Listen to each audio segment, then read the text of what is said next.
Hello everyone, আসসালামু আলাইকুম। রান্না করতে আসলাম। প্রথমে দিলাম তেল, তারপরে দিলাম 2টা রসুন, কাঁচামরিচ, তারপর নানা শুকনা মরিচ, তারপরে আদা বাটা, রসুন বাটা, ঝাল বাটা, পেঁয়াজ কুচি, আস্ত রসুন, আস্ত পেঁয়াজ, তারপরে সয়াবিন ভিজিয়ে রাখছিলাম আগে থেকে। এখন এটা দিয়ে দিলাম।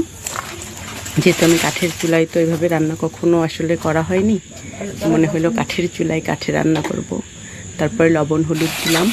এখন চুলায় দিয়ে নাড়াচাড়া করছি।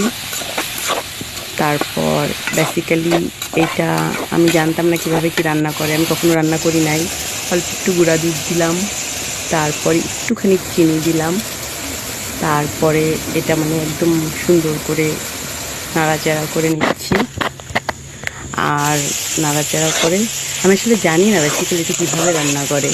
আমি আমার মতো করে করছি, জানি না কেমন হবে। কয়েকটা কাঁচামরিচ দিলাম তার উপরে। তারপরে এখন সুন্দর করে রান্না হয়ে গেল। বিসমিল্লাহির রহমানির রহিম বলে একটু খেয়ে নিলাম। খুব মজা, দারুণ দারুণ।